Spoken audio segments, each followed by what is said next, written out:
الله ربي والإسلام ديني ومحمدا رسول الله بسم الله الرحمن الرحيم.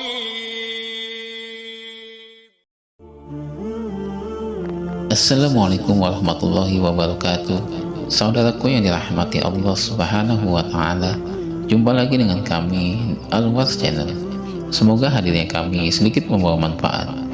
Besar harapan kami, semoga saudara semua selalu mendapat kemudahan segala urusan dunia maupun akhirat, diberi keberkahan umur, rizki, keluarga, dan sebagainya dari Allah Subhanahu wa Ta'ala. Amin ya rabbal alamin. Salawat dan salam selalu tercurah ke junjungan kita Nabi besar Muhammad Sallallahu Alaihi Wasallam. Saudaraku, jangan pernah meremehkan amalan kecil, karena jika dilakukan dengan tulus, itu dapat memberikan hasil yang luar biasa. Nabi Sallallahu Alaihi Wasallam banyak mengajarkan amalan yang kelihatan sederhana, namun justru amalan tersebut bisa membuat makam bercahaya.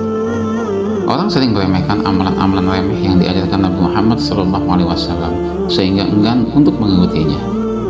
Padahal amalan yang tidak ringan ini memiliki kekuatan untuk meningkatkan derajat manusia di akhirat dan melindungi manusia dari siksa kubur dan neraka. Membaca kalimat dari tasbih seperti subhanallahi wa bihamdihi subhanallahil azim adalah salah satu amalan yang sepele. Amalan tasbih yang tampak remeh ternyata sangat membebani timbangan pahala di akhirat. Dan masih banyak amalan remeh lainnya selain tasbih yang sudah disebutkan yang bisa bermanfaat di akhirat nanti. Sebagai contoh cerita di bawah ini, ada seorang yang tidak bisa membaca Al-Quran, tapi setelah meninggal kuburannya bercahaya sampai menembus langit. Dia adalah orang biasa. Dia bukanlah seorang ulama, muazzin, atau ahli ibadah. Di hadapan Allah Subhanahu wa Ta'ala, bagaimanapun memiliki keistimewaan. Awalnya, tidak ada yang menyadari kemampuan unik pria ini. Setelah mengusut dengan istrinya, ternyata ada satu amalan yang selalu dilakukan setiap malam.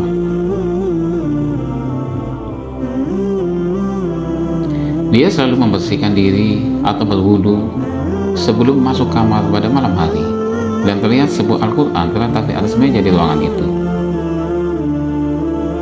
Tangan kanannya kemudian digunakan untuk mengambilnya.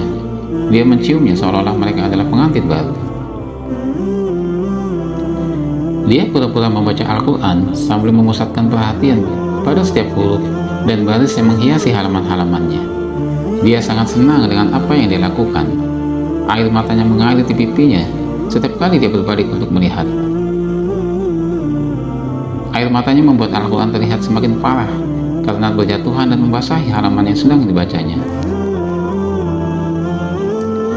Dia menyesal tidak bisa membaca Al-Quran dan memohon kepada Allah untuk mengampuninya agar dia tidak dihukum karena kebodohannya.